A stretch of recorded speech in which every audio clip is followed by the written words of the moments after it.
say yes or no? All right. So last Sunday we talked about what Lent is and some of the ways that each of us might want to think about this special season of the Christian year. I want to say that I've been blessed already by the commitments that some of you have made since that time of last Sunday. I was blessed too that 50 of you were here for the Ash Wednesday service on Wednesday night, and 19 of you came by Wednesday morning for Ash on the go. I can already tell that many of you have decided to take this season more seriously this year and allow the blessing of Lent to be yours. So we begin today on our journey through Lent, and our theme is going to be give and take. Throughout the next 6 weeks, we will consider the story, as I told you earlier, of Jesus in the wilderness for 40 days, and how his story teaches us about this thing we call give and take. Specifically, we're asking ourselves to think about some of the things we might want to give up so that we have room to take in some new things. And so today specifically, we're going to consider giving up busyness and taking in silence. So we start with a big one. Giving up busyness and taking in silence. Please pray with me. Holy One, you have stirred already in this place today, and we are grateful for your presence. We feel you, and we notice you, and we take this time of worship to be more connected to you. So I ask now that the words of my mouth and the meditation of all our hearts might rise up and meet you, and that you will be pleased. And may it be so in your many names. Amen. Last year, about this same time, my change cycle work took me to Cairo, Egypt. And as you might imagine, for those 10 days I was there, I saw some miraculous things, some things that is still hard for me to talk about, still hard for me to even know how to express some of the things that I saw and experienced there. I mean, there are the pyramids, right? The links. There's the mummies who have been preserved for thousands of years and that have toenails and hair and teeth. And how in the world did they know how to do that so many thousands of years ago? And so there are so many things to remember. The Nile River. You know, I read about it in the Bible, and then there I was, looking at it. And so, just amazing things. But I have to tell you, the thing that will always have the most indelible impression on me was the track. I have never, ever had an experience like that. So I want you to come with me to Cairo for a moment. There are no lines on the road. There are 12 million people who live in Cairo. And all 12 million, it looked like to me, were trying to get somewhere with no lines on the road. Add that, there are people who just step off the curb and right into traffic. There are no walkways, there are no particular kinds of rules about when it's time for people to walk across the street. They just walk right out into traffic, and there you go. On the way to the hotel from the airport, our driver was driving us along telling us stuff, and we went up on a ramp, like you put on an interstate here, and right off the curb on that ramp walked a woman, just right in front of our car. So I did this, of course, and I was trying to explain to the driver that in the United States, if someone steps off onto the pavement like that, they're either trying to commit suicide or they're going to shoot you. Very disconcerting. And of course, they don't think a thing about it. So in any given traffic moment, and it's not morning or night, it's all day long, and they have roundabouts too. There's no lines, no nothing. But at any given moment in that traffic, there are not only cars and people stepping off curbs, but there are camels in the road, there are carts in the road, there are children in the road, there are all kinds of things.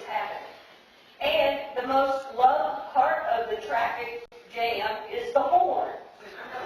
So every driver has their thumb on the horn all the time. And so the way that they sort of talk to each other about, oh, there's somebody that's just stepped out into the road, or, oh, look out for the camel, is some horn thing they do to sort of telegraph, you might want to pay attention. The trouble is, everybody's talking their horn. So I don't know exactly how you're supposed to figure out the language of the horn, but clearly they've gotten it down to some way of being. So that will always be my biggest impression of the church. But then, 5 times a day, in the middle of all of that noise, and all that craziness and chaos, what comes wafting through the air over the loudspeakers from the mosques is the singing and the chanting and the calling to prayer. It seems that it has the power to cut through all of that madness and cause people to stop and know that in this moment, the call to prayer is with us. I can tell you that even as anxious as I felt most of the time in the middle of all of that, that call to prayer caused me in those moments to think of little else, because I was so taken by the beauty of that call. You know, honestly, I think this story of Jesus going into the wilderness is a very similar story to the call to prayer that was coming through the speakers. Because the scripture says that Jesus was led by the Spirit, and he just stopped what he was doing and went to the wilderness.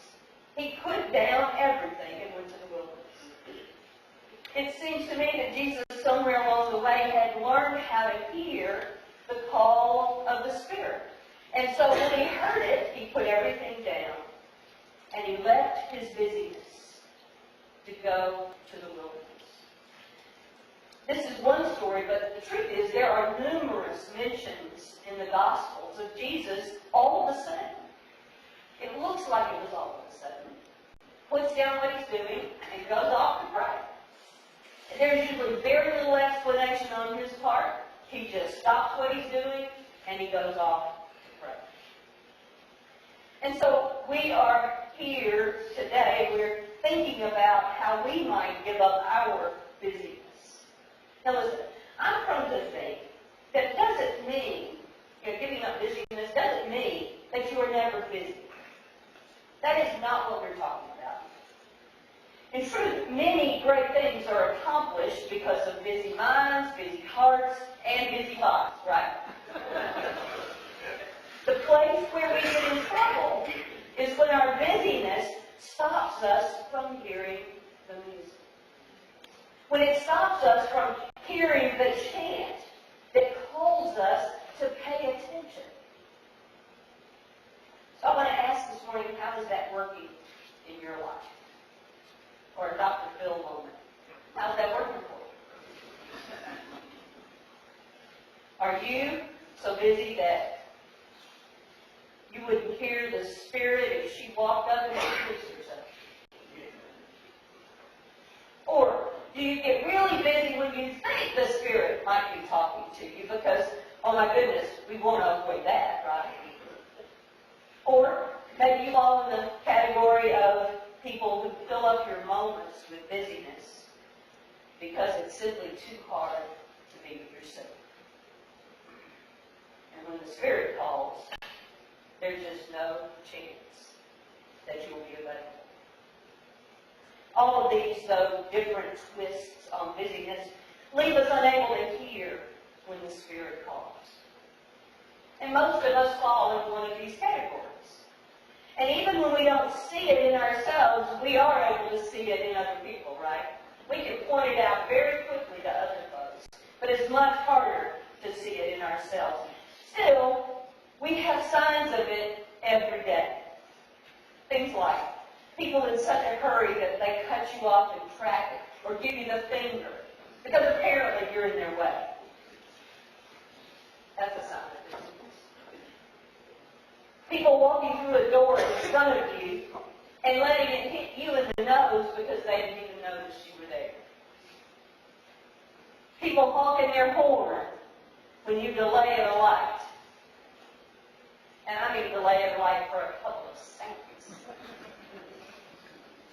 People cutting across a conversation because what they have to say is so urgent that they just can't wait. People close to you so immersed in the to-do list in their head that they don't even notice you are there. Honey, I'm not talking about you.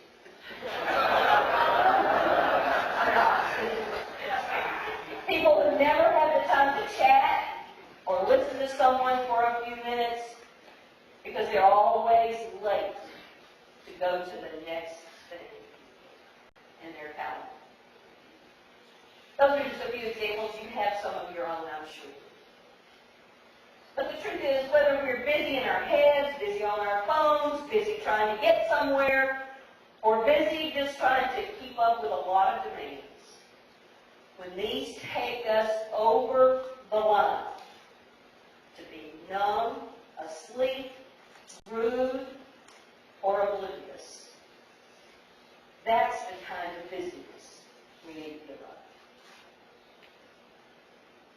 This last week I noticed in particular something that had caused me to know I had gotten too busy. I've been eating lunch at my desk every day. That's a sure sign. And so not only did I miss eating with other people in the office, I also missed the joy of paying attention to what I was eating. To pay attention to the taste, to the texture, to the aroma. I missed all of it. I missed knowing whether I was full or still hungry. I had no clue. So friends, that's too busy. If I cannot even notice the food I eat, how can I notice that the Spirit is wafting through the air with a call to me?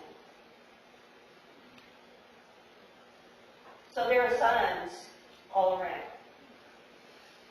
And there are signs all around your life, just like mine, that might mean you are so busy that you have become numb, asleep, rude, or oblivious.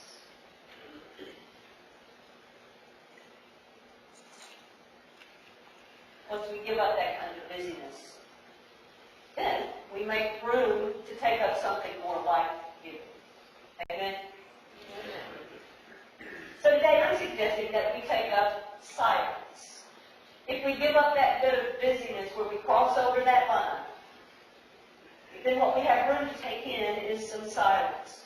Now, just like busyness is, giving up busyness doesn't mean you're never busy. Taking in silence doesn't mean that there's never any noise. Of course there will. So you just heard the sounds of silence. You hear even in the title of this song that there is silence and sound in the same title. So it doesn't mean that everything will be without noise if we take in silence. More accurately, it's the kind of silence that allows the Spirit to call you to a place where you are able to hear and to see and to feel the things that you would otherwise miss. Can I say that again? Taking in silence more accurately means that you have a place that allows you to take in the sounds, the sights, the feelings that you would have otherwise missed. It's the willingness to have a heightened awareness of what is around us. And frankly, I don't think most of us get to that heightened state of awareness without some work and some discipline. It doesn't just after you hear me talk about it happen. It takes work and discipline to have that kind of silence and awareness in our lives. So, I want to suggest that the best way to get this kind of silence is through the discipline of prayer. But not just any kind of prayer. You're listening to me? Not just any kind of prayer. It's the kind of prayer that has to be the kind where you listen instead of talk. What? You listen instead of talk. This kind of prayer has to be the kind of prayer where you use your whole body to pray. To that end, some of you might want to take up yoga or meditation or praying while you walk or while you swim. And guess what? Right out here on this beautiful campus, we have a labyrinth. Stop by during Lent sometime and walk the labyrinth and let that be your opportunity to pray with your whole body. This is the kind of prayer that encourages you to ask God to show you what you need to know and then quietly wait. A lot of us ask God, show me what's next.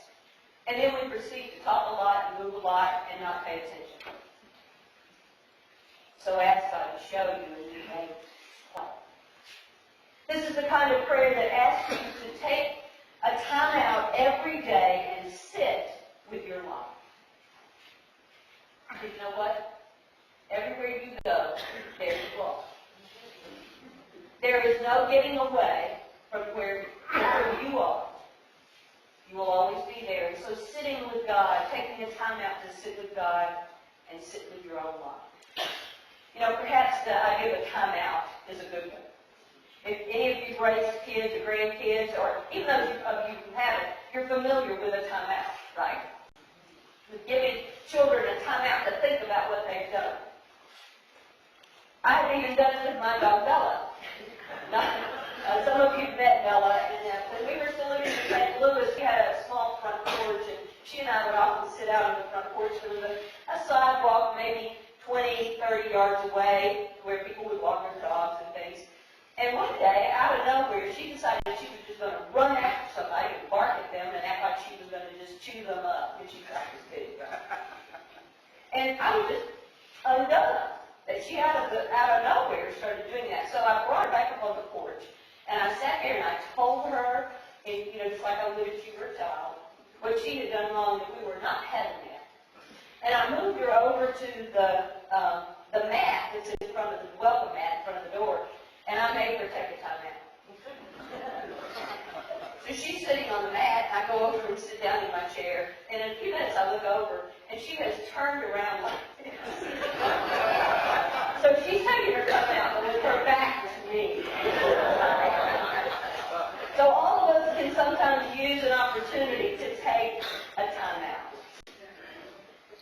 So to take in silence this Lent, I would invite you to the discipline of prayer, but in a very specific way. I want to suggest that every day you send yourself for a time out in the prayer chair.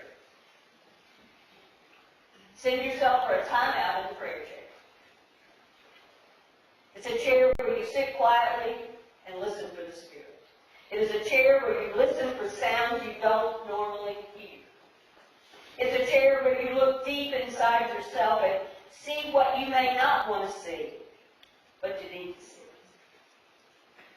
It's a chair where you learn to take at least 3 deep breaths, breathing in God's goodness and breathing out all that keeps you from your very best life. Even just 10 minutes every day in the prayer chair will teach you some things that you would otherwise miss. So giving up busyness and taking in silence. Giving up busyness means to give up the busyness that causes you to be numb, asleep, and unaware of the call from the Spirit. Taking in silence means to send yourself to the prayer chair for a time out so that you can see and hear and feel and know the things that you would otherwise miss. In the Gospel of Matthew, Jesus says, listen to this, it's beautiful. Jesus says, come away with me. When you're tired and you have a lot on your mind, come away with me, and I will give you rest. Jesus says, come away with me and find the right tempo for your life. Come away with me and you will find rest for your souls.